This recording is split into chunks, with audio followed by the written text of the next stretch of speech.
Hello friends, চলে এসেছি দুপুরের লাঞ্চ নিয়ে।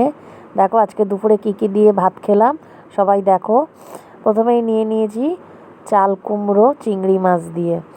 চাল কুমড়ো আমার একটা প্রিয় সবজি, খুব ভালো লাগে। আমি ভীষণ ভালোবাসি চাল কুমড়ো খেতে, নিরামিষও ভালোবাসি, চিংড়ি মাছ দিয়েও ভালোবাসি।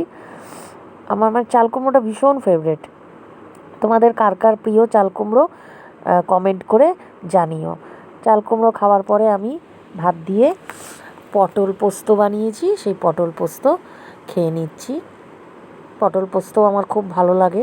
অনেকেই পটল খেতে ভালোবাসো না, বাট আমার খুব ভালো লাগে পটল খেতে। নানান রকমভাবে পটলের রেসিপি আমার ভীষণ ভালো লাগে। পটল ভাজা, পটল পোস্ত, দই পটল, পটল চিংড়ি, খুব ভালোবাসি পটল খেতে। তোমাদের কার কার ভালো লাগে জানিও পটল পোস্ত।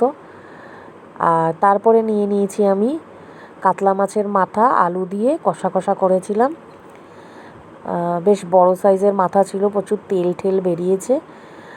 ওটা দিয়ে আলু দিয়ে ভালো করে ঘি গরম মশলা দিয়ে রান্না করেছিলাম, একদম শুকনো শুকনো মতন করে, ঝোল করিনি।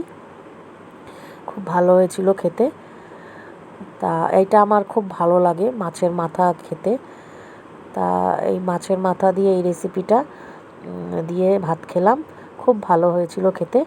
তারপরে নিয়ে নিয়েছিলাম যেটা রোজ থাকে, টক দই। তোমাদের কার কার ভিডিওটা ভালো লাগলো বন্ধুরা অবশ্যই জানিও, লাইক করো, শেয়ার করো, কমেন্ট করো। সবাই কিন্তু সুস্থ থেকো, ভালো থেকো। Thank you.